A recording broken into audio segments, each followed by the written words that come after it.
Inner bliss संघा के इस चैनल में हृदय से आपका स्वागत है। गहरी और ब्लिसफुल नींद के लिए आज मैं आप सभी लोगों को सुनाने जा रही हूँ पंचतंत्र की प्रसिद्ध कहानियाँ। हमारा अभिप्राय है कि आप इस प्यारी सी कहानी को सुनते सुनते गहरी नींद में प्रवेश कर जाएं और अपनी सारी फिजिकल, मेंटल और इमोशनल थकान को भूल जाएं। अगर आपको हमारी कोशिश अच्छी लगे तो प्लीज हमारे चैनल को सब्सक्राइब जरूर करें। गहरी नींद में कहानी सुनते सुनते सो जाने के लिए क्यों ना थोड़ा माहौल बना लिया जाए। कमरे की लाइट्स को ऑफ कर दें। अब अपने बेड पे कंफर्टेबल होकर लेट जाइए। जिस भी पोजीशन में आप कंफर्टेबल हैं या आपको सोना पसंद है, आप उसी पोजीशन में सो सकते हैं या फिर लेट सकते हैं। बस आराम से लेट जाइए। अब एक गहरी श्वास नाक से लीजिए और अपने मुख से उस श्वास को ह का साउंड करते हुए, ह की ध्वनि करते हुए बाहर निकालिए। जैसे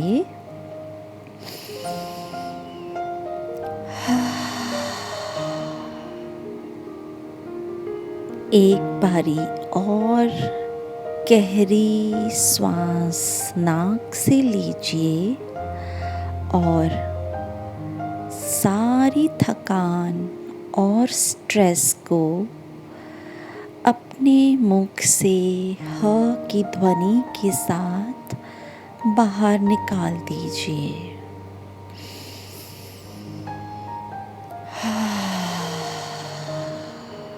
एक आखिरी बार श्वास को भरिए।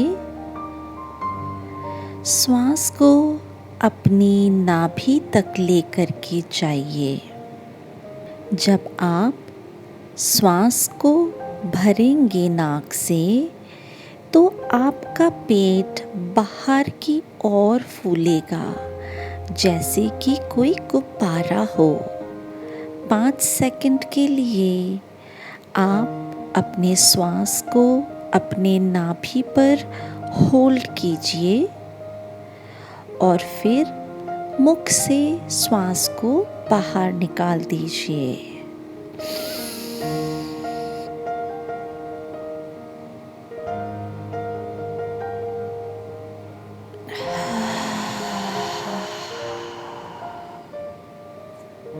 अब अपने ध्यान को अपने शरीर पर केंद्रित कीजिए।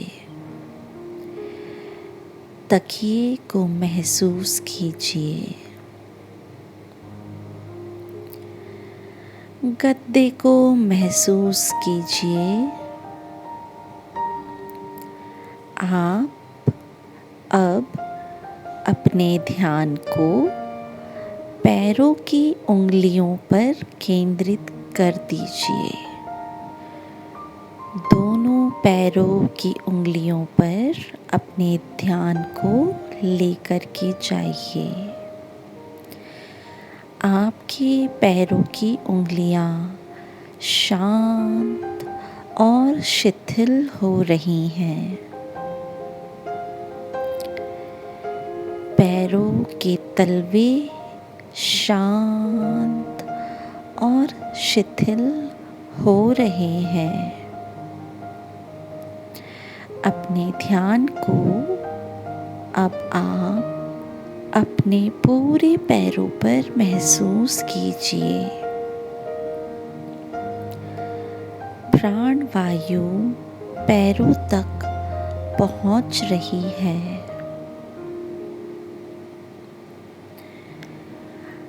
आपकी पिंडलियां शांत और शिथिल हो रही हैं। दोनों पैरों की पिंडलियां शांत और शिथिल हो रहे हैं। आपके घुटने शांत और शिथिल हो रहे हैं। दोनों पैरों के घुटने शांत और शिथिल हो रहे हैं। आपके दोनों जांघ शांत और शिथिल हो रहे हैं। आपके दोनों जंघाएं शांत और शिथिल हो रहे हैं। आपका पेट का पूरा हिस्सा शांत और शिथिल हो रहा है।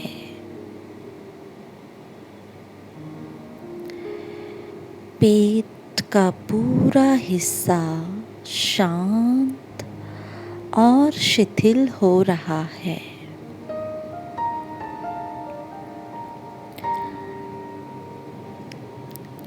आपकी छाती का पूरा हिस्सा शांत और शिथिल हो रहा है। अब आपके छाती का पूरा हिस्सा शांत और शिथिल हो रहा है। आपका मन शांत और शिथिल हो रहा है। आपकी पूरी पीठ शांत और शिथिल हो रही है। आपकी पूरी पीठ और मेरुदंड शांत और शिथिल हो रहा है। आपका मस्तिष्क शांत और शिथिल हो रहा है। आपका पूरा मस्तिष्क शांत और शिथिल हो रहा है। आपकी आँखों की सारी नाड़ियाँ और मांसपेशियाँ शांत और शिथिल हो रही हैं।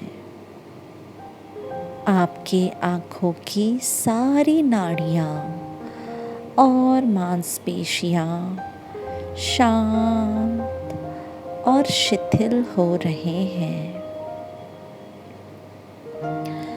आपके पूरे चेहरे के सभी हिस्से शांत और शिथिल हो रहे हैं। आपका पूरा चेहरा शांत और शिथिल हो रहा है। विचार शून्य हो रहे हैं। विचार शून्य हो रहे हैं।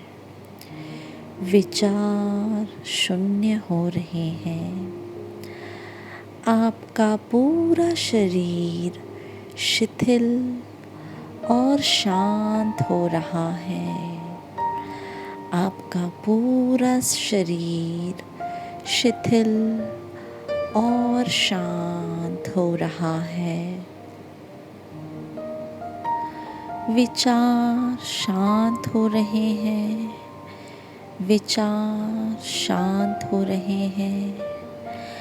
आपका मन शांत हो रहा है। आपका मन शांत हो रहा है, आपके विचार शून्य हो रहे हैं, आपके विचार शून्य हो रहे हैं। एक गांव में चित्रांग नाम का एक कुत्ता रहता था। एक बार उस गांव में जरा भी बारिश नहीं हुई, जिससे वहाँ अकाल पड़ गया। भोजन मिलना कठिन हो गया, जिस कारण कुत्तों का वंश नाश हो गया। चित्रांग ने दुर्भिक्ष से बचने के लिए दूसरे गांव की राह ली। नए शहर में उसने एक अमीर आदमी का घर देखा। उस घर की मालकिन बहुत सुस्त और आलसी थी। वो घर का दरवाजा बंद नहीं करती थी।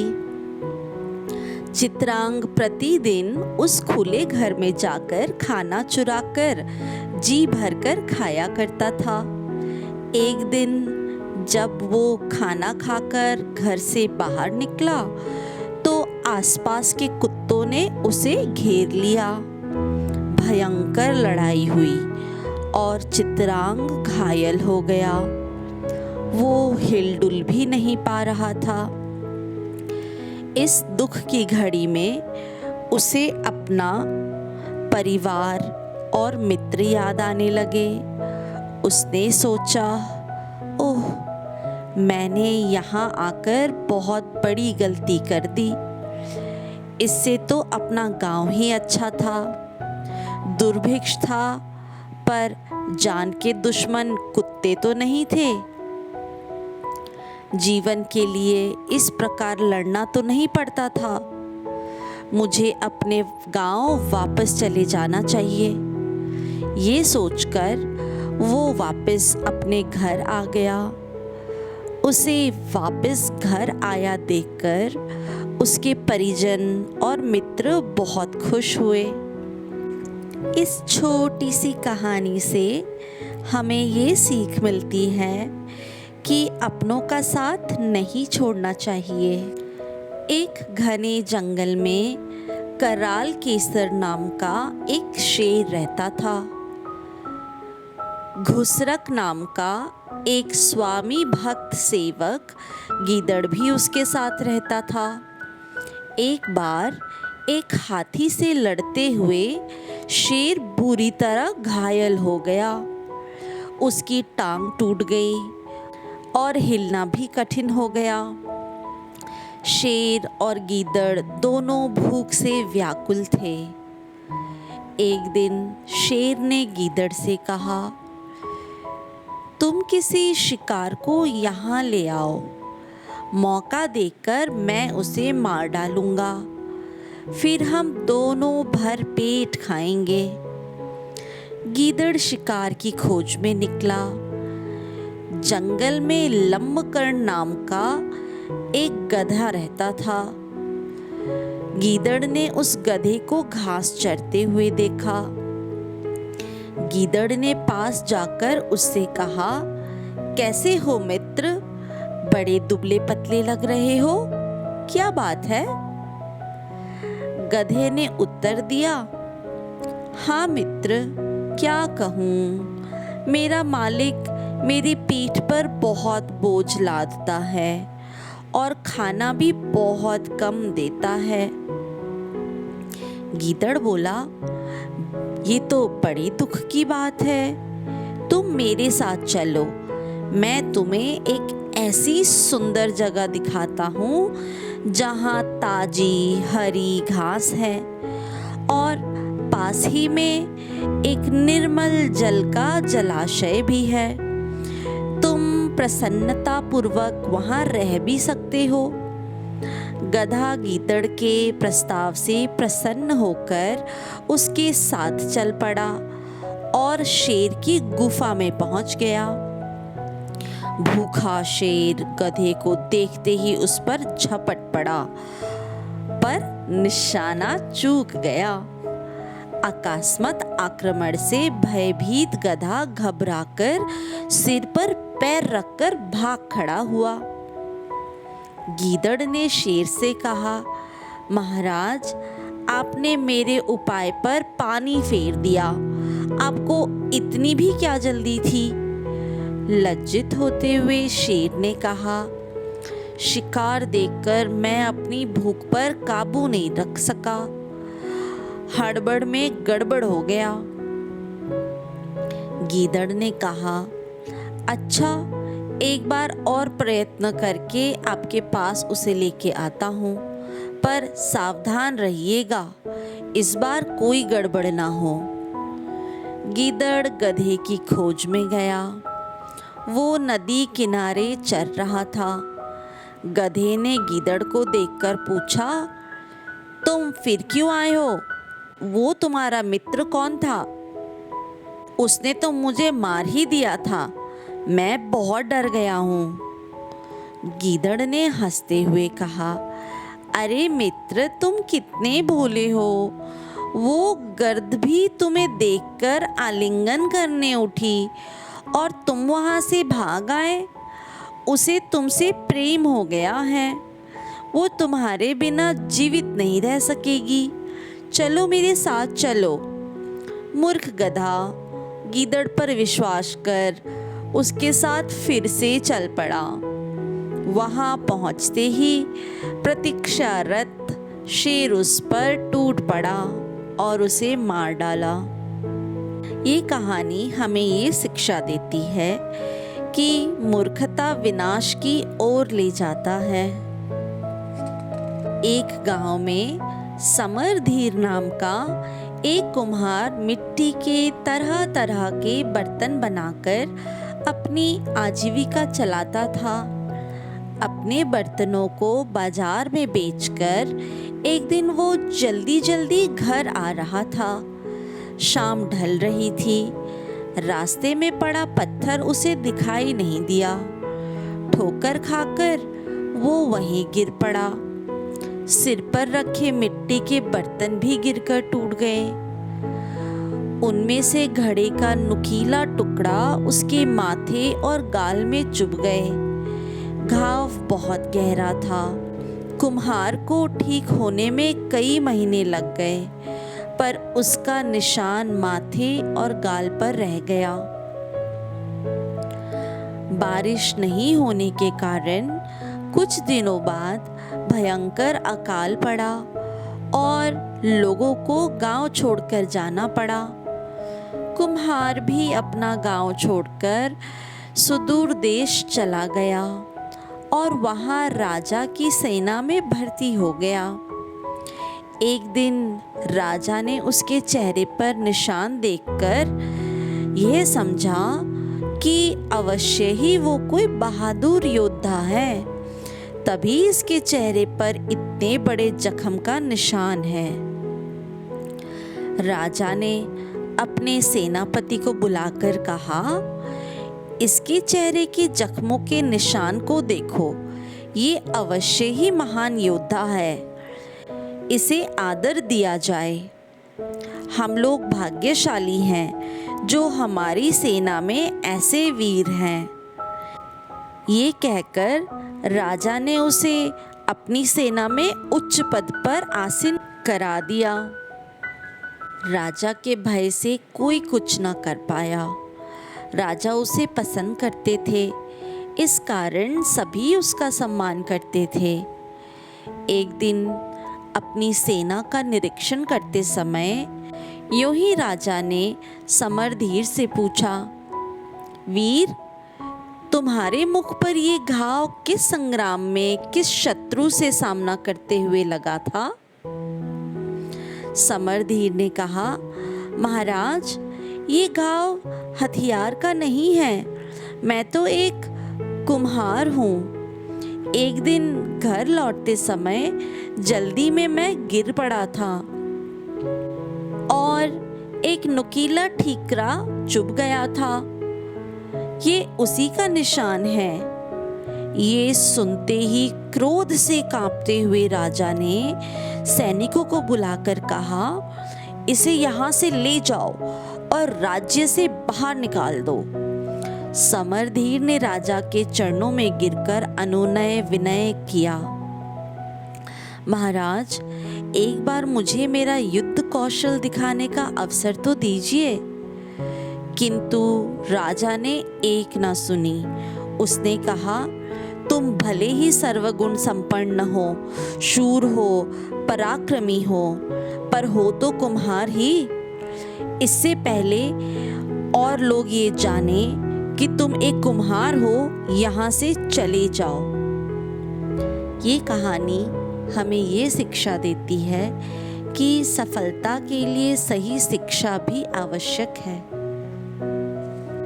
एक गांव में उज्ज्वलक नाम का एक बढ़ाई रहता था।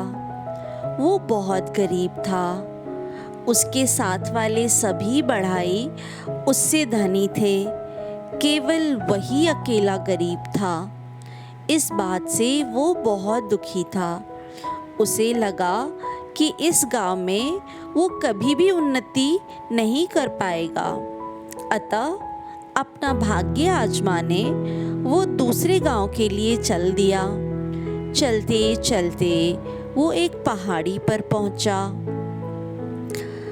वही रास्ते में उसे एक ऊँटनी मिली जो अपने काफिले से बिछड़ गई थी। अभी अभी उसने एक बच्चे को जन्म दिया था। उन्हें देखकर उज्ज्वलक ने दूसरे गांव जाने का विचार त्याग दिया। वो ऊँटनी और उसके बच्चे को लेकर अपने घर वापस आ गया। प्रतिदिन वो जंगल से लाकर उन्हें कोमल पत्ते खाने को दिया करता था। हर संभव उन दोनों माँ बेटे का ख्याल रखा करता था। थोड़े ही दिनों में ऊँटनी स्वस्थ और बच्चा जवान हो गया। बढ़ई ने ऊँटनी के गले में एक घंटी बांध दी, जिससे वो कहीं खो न जाए। ऊँटनी उसे बहुत प्यारी थी। बढ़ई ने ऊँटनी का दूध बेचना शुरू कर दिया था। उसका दूध बेचकर बढ़ई ने खूब पैसे भी कमाए। एक दिन उसने सोचा कि यदि एक ऊँटनी से इतनी समृद्धि आ सकती है तो ज्यादा ऊँटनी से कितना लाभ होगा। उसने कुछ पैसे उधार लिए और कुछ और ऊँटनी खरीद लिया। उनकी अच्छी देखभाल के लिए उसने एक आदमी भी रख लिया। देखभाल करने वाले व्यक्ति को ऊँटनी का दूध पीने के लिए मिलता था और वेतन के रूप में साल के अंत में एक ऊँटनी देने का वादा किया था। सब कुछ अच्छे से चल रहा था। अब वो सपरिवार आनंद से रहने लगा। प्रतिदिन सभी ऊँट पास के जंगल में हरी घास चरने जाते थे। दिन भर खूब उछलते, कूदते, खेलते और चरकर सभी ऊँट लौट आते थे। पर जिसके गले में घंटी बंधी थी वो गर्व से अकेले इधर उधर घुमा करती थी। सभी साथी उसे साथ रहने को कहते, जिससे वो किसी जंगली जानवर की चपेट में ना आ जाए, पर वो अपनी ही अकड़ में रहती थी, किसी की बात नहीं सुना करती थी। एक दिन एक शेर ने देखा कि ऊँटों का जत्था जंगल में चरकर वापस जा रहा है, पर एक ऊँटनी अकेले ही आराम से चर रही है। शेर ताक में रहने लगा। दूसरे दिन भी घंटी की आवाज का शेर ने पीछा किया। शाम को सभी ऊँट चले गए, पर ऊँटनी चरती रही। शेर ने जब उसे अकेला देखा तो ऊँटनी के पास आया। ऊँटनी शेर को देखकर घबरा उठी और भागने लगी। शेर ने उस पर हमला कर दिया और उसे मारकर खा गया। अंततः गर्व ने ऊँटनी की जान ले ली। इस कहानी से हमें यह शिक्षा मिलती है कि सज्जनों की बात सुननी चाहिए, गर्व नहीं करना चाहिए। एक बार की बात है, एक राजा अपने पालतू बंदर के साथ रहता था। वो राजा की सेवा करता था तथा उसका विश्वास पात्र और भक्त था। राजमहल में वो कहीं भी बेरोक टोक आ जा सकता था। मंत्रियों को ये बात अच्छी नहीं लगती थी। एक बार उन्होंने राजा से जाकर कहा, महाराज, आपने बंदर को पालतू बनाया है, वह तो ठीक है, पर उसे अधिक छूट देना अच्छी बात नहीं है तो आखिर वो एक बंदर ही ना।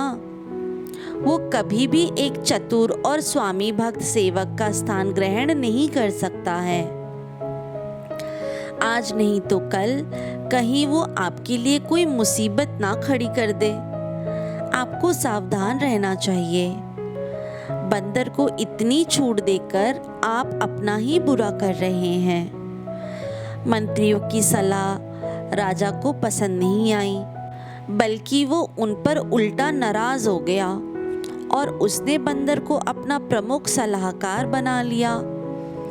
खुशी खुशी दिन व्यतीत हो रहे थे। राजा बंदर सलाहकार के साथ प्रसन्न था। जब भी राजा और बंदर साथ होते, कोई भी उनके पास आने की हिम्मत नहीं करता था। पुजारी, मंत्री, यहाँ तक कि पहरेदार भी दूर ही रहा करते थे। एक दिन दोपहर के भोजन के बाद राजा अंतपुर में विश्राम करने गया। पीछे पीछे बंदर भी गया। बिस्तर पर लेटकर राजा ने बंदर सेवक से कहा, वो सोने जा रहा है, कोई उसे सोते समय परेशान ना करे। राजा सो गया और बंदर पंखा झलने लगा। अचानक एक मक्खी आ गई और इधर उधर उड़ने लगी।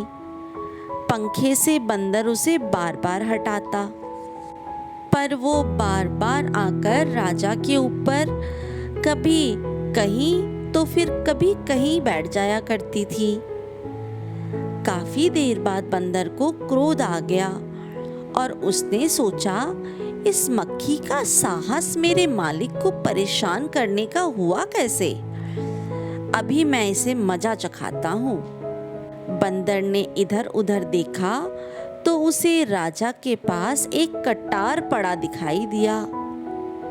बंदर ने उसे उठा लिया।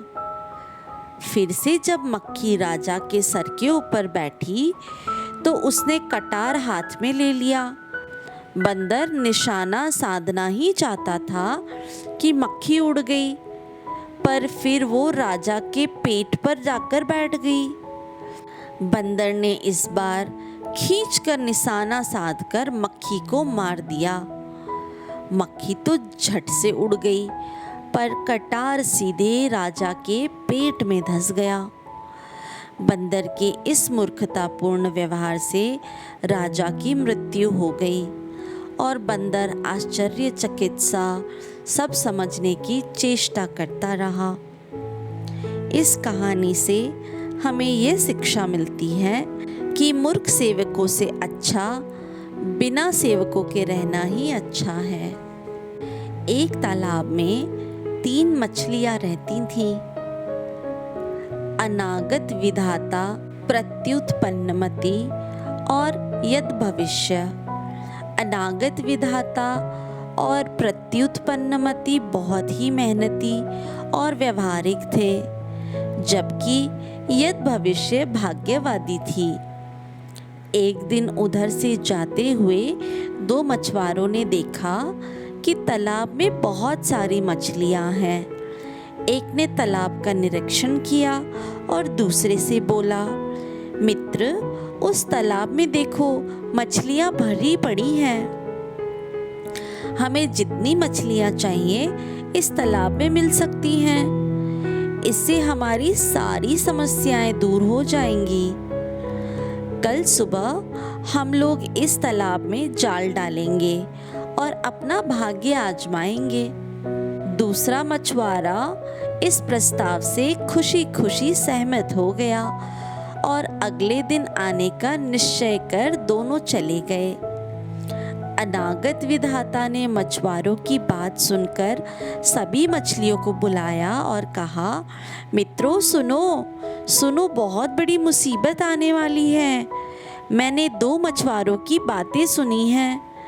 वो कल सुबह जाल डालकर हम सभी को पकड़कर ले जाने की योजना बना रहे थे। हमें तुरंत कुछ करना चाहिए। हम सबको तुरंत तालाब को छोड़कर चले जाना चाहिए। प्रत्युत पन्नमती ने अपनी सहमति देते हुए कहा, अरे सुनो, मेरी एक योजना है। हम इस तालाब को क्यों छोड़ें? तालाब तो बहुत बड़ा है। हम लोग इस तालाब के दूसरे किनारे पर जाकर छिप जाएंगे।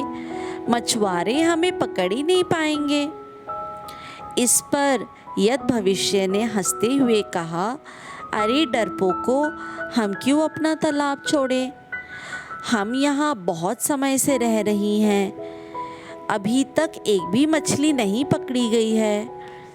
देव अनुकूल होगा तो कुछ नहीं होगा, और प्रतिकूल हुआ तो वहाँ जाकर भी मारे जाएंगे।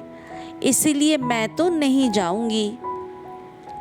अनागत विधाता और प्रत्युत पन्नमती ने यद भविष्य की बात नहीं मानी और सपरिवार तुरंत दूसरे तालाब में चली गई। अगले दिन सुबह मछुआरे आए। उन्होंने जाल डाला और यद भविष्य तथा बहुत सारी दूसरी मछलियों को पकड़ के ले गए। मछुआरों के लिए वो दिन बहुत ही भाग्यशाली रहा, पर भाग्य पर भरोसा करने वाली मछलियों के लिए दिन बहुत ही दुर्भाग्यपूर्ण रहा। इस कहानी से हमें ये शिक्षा मिलती है कि मात्र भाग्य भरोसे नहीं बैठना चाहिए, बल्कि हमें दूरदर्शी बनना चाहिए और मेहनत करना चाहिए। उम्मीद करती हूँ आप गहरी नींद में प्रवेश कर चुके हैं। गहरी नींद ने आपको अपने आगोश में भर लिया है। आपका चेतन मन शांत और पूरी तरह से शांत है और आराम कर रहा है। आपका अवचेतन मन अपना काम बहुत ही शांति से बखूबी कर रहा है। शरीर अपना कार्य बखूबी कर रहा है। आप गहरी नींद में हैं। आप गहरी नींद में प्रवेश कर चुके हैं। आप गहरी नींद में प्रवेश कर चुके हैं। आप एक बहुत ही गहरी नींद में हैं। आप एक बहुत ही गहरी नींद में प्रवेश कर चुके हैं। मैं इस पूरी ब्रह्मांड को आज के दिन के लिए धन्यवाद करती हूँ या करता हूँ। मैं इस पूरे ब्रह्मांड को आज के दिन के लिए धन्यवाद करती हूँ या करता हूँ। मैं इस पूरे ब्रह्मांड को आज के दिन के लिए धन्यवाद करता हूँ या करती हूँ।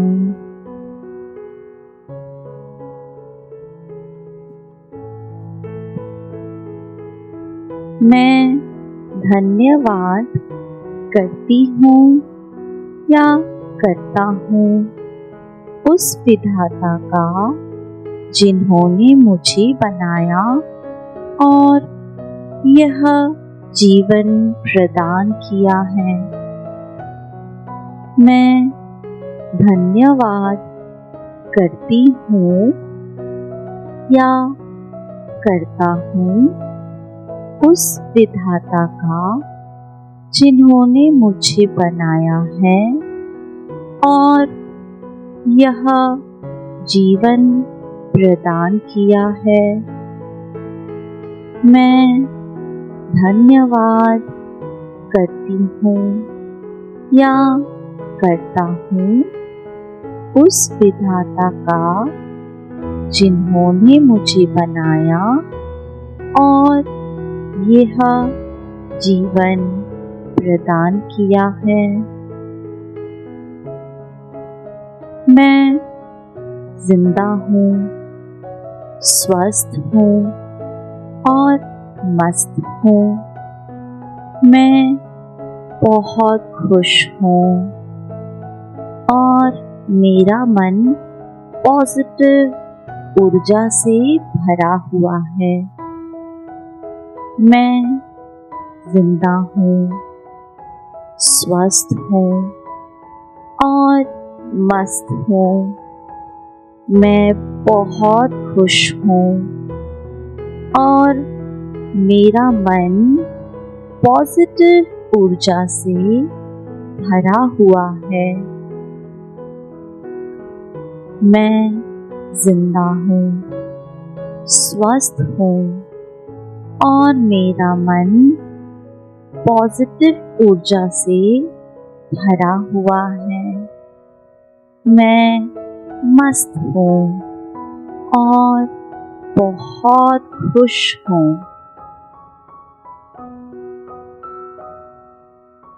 मेरे अंदर जाती हुई हर श्वास मुझे स्वस्थ कर रही है, विचारों को सकारात्मक कर रही है, पॉजिटिव कर रही है और बाहर जाती हुई हर श्वास मेरे हर शारीरिक और मानसिक नकारात्मक ऊर्जा, नेगेटिव एनर्जी और विचारों को निकालती जा रही है।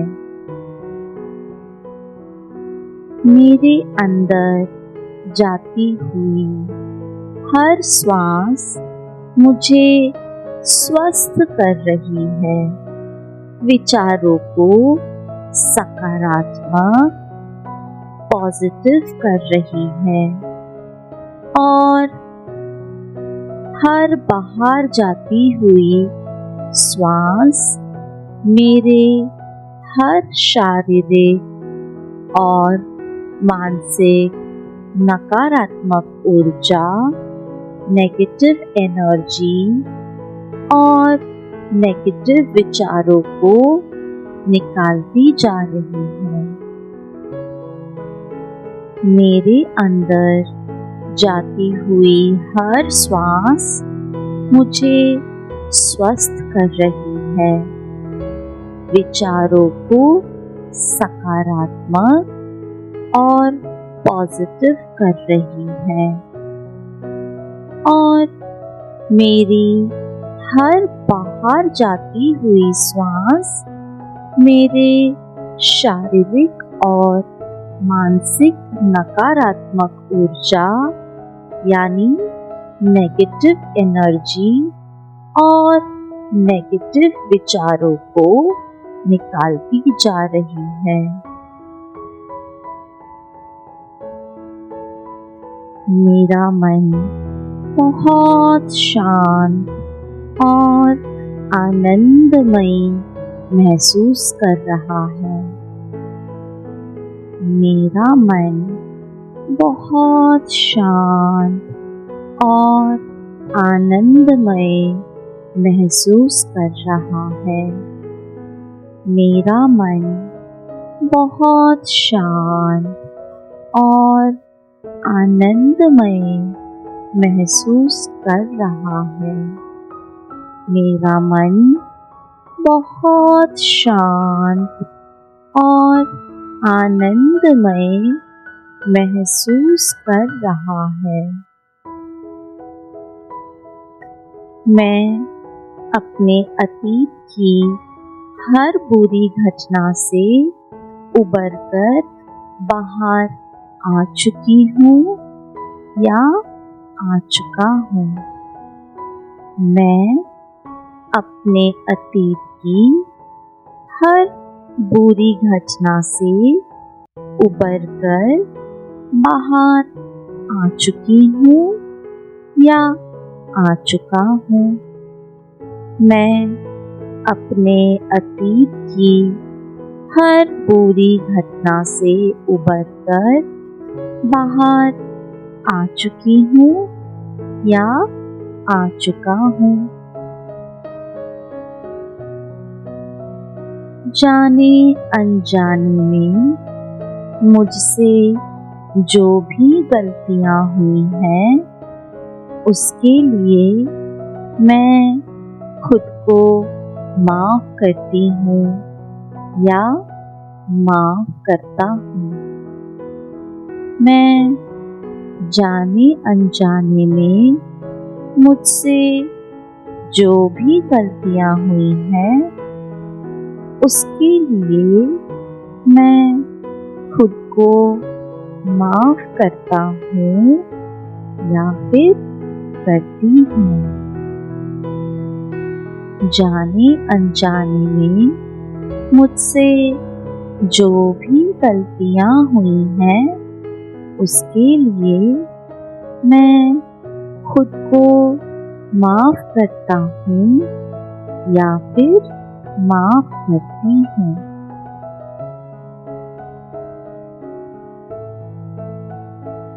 अतीत में जाने अनजाने जिन्होंने भी मुझे दुख दिया है, मैं उन्हें पूरे दिल से माफ़ करती हूँ या फिर माफ़ करता हूँ।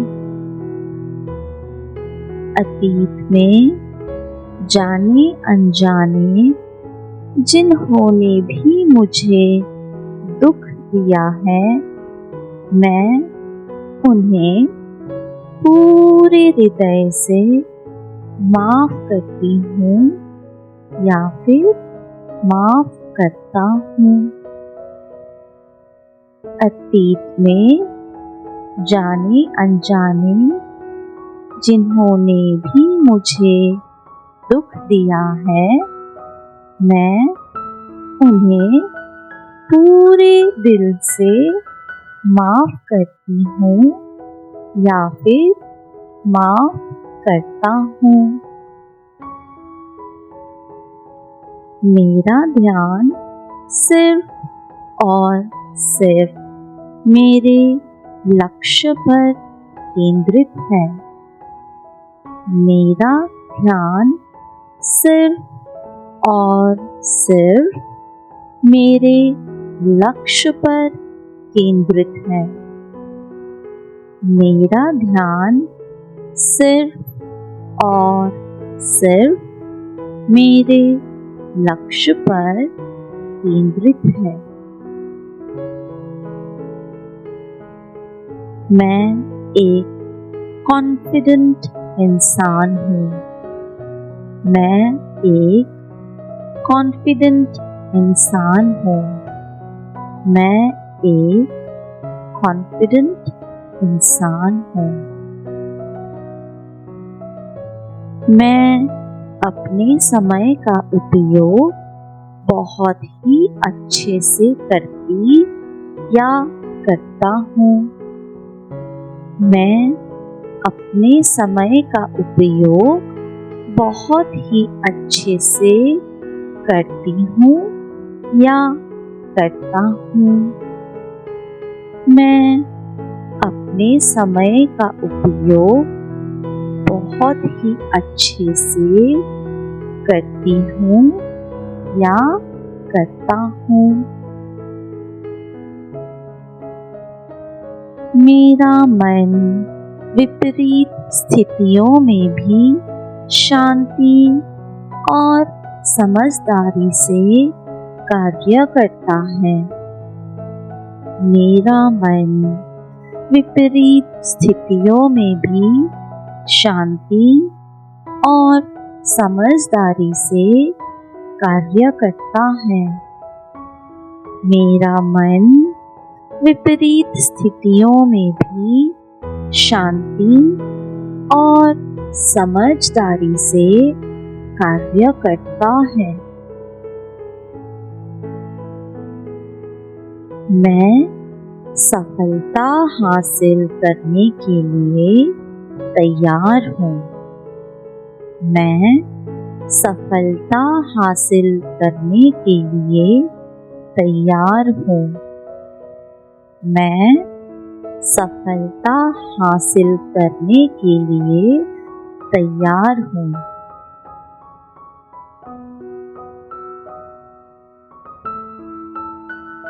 आज के दिन मैं अपने लक्ष्य की ओर बेहतर कदम उठाने वाली हूँ या उठाने वाला हूँ। मैं आज के दिन में अपने लक्ष्य की ओर बेहतर कदम उठाने वाली हूँ या उठाने वाला हूँ। मैं आज के दिन में अपने लक्ष्य की ओर बेहतर कदम उठाने वाली हूँ या उठाने वाला हूँ।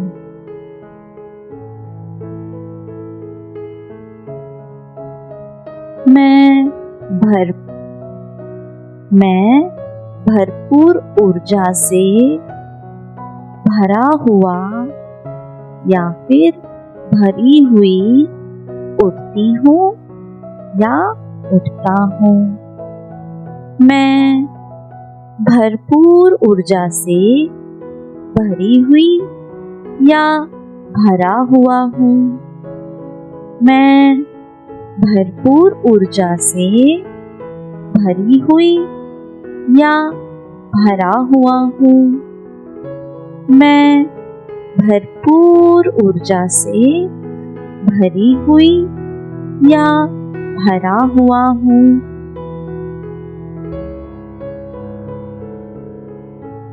मेरा पूरा दिन ऊर्जा से भरा हुआ व्यतीत हो रहा है।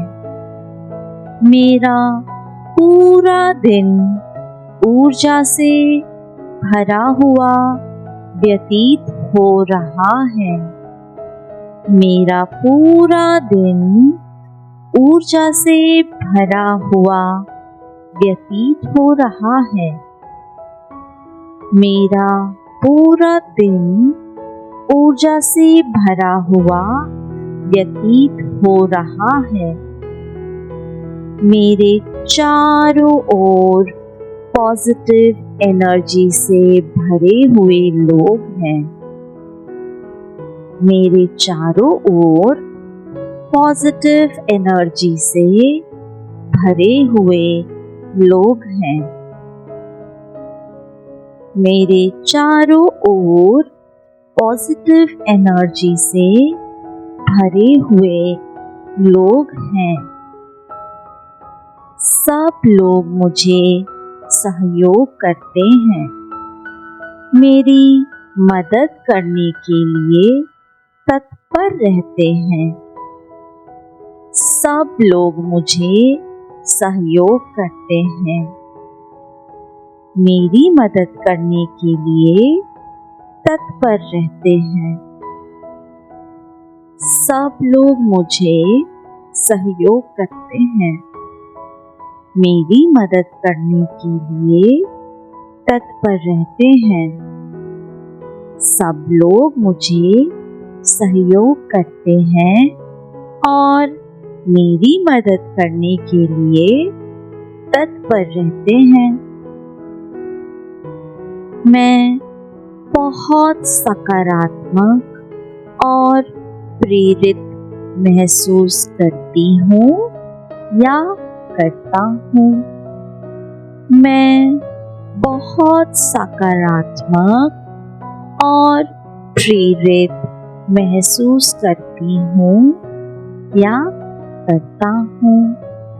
मैं बहुत पॉजिटिव और इंस्पायर्ड महसूस करती हूँ या करता हूँ।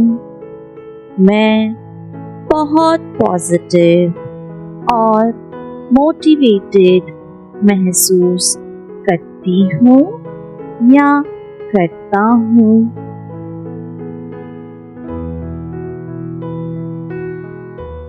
मेरे साथ यूनिवर्स की सारी सकारात्मक शक्तियाँ हैं और मैं पूरी तरह से ऊर्जावान हूँ। मेरे साथ यूनिवर्स की सारी सकारात्मक शक्तियाँ हैं और मैं पूरी तरह से ऊर्जावान हूँ। मेरे साथ ब्रह्मांड की सारी पॉजिटिव शक्तियाँ हैं और मैं पूरी तरह से ऊर्जावान हूँ। मेरे साथ ब्रह्मांड की सारी पॉजिटिव एनर्जीज हैं और मैं पूरी तरह से एनर्जेटिक हूँ। मैं पूरी तरह से एनर्जेटिक हूँ। मैं ब्रह्मांड को आज के दिन के लिए धन्यवाद करती हूँ या करता हूँ। मैं इस पूरे ब्रह्मांड को आज के दिन के लिए धन्यवाद करता हूँ या करती हूँ। मैं इस पूरे ब्रह्मांड को आज के दिन के लिए धन्यवाद करता हूँ या करती हूँ। शुभ रात्रि।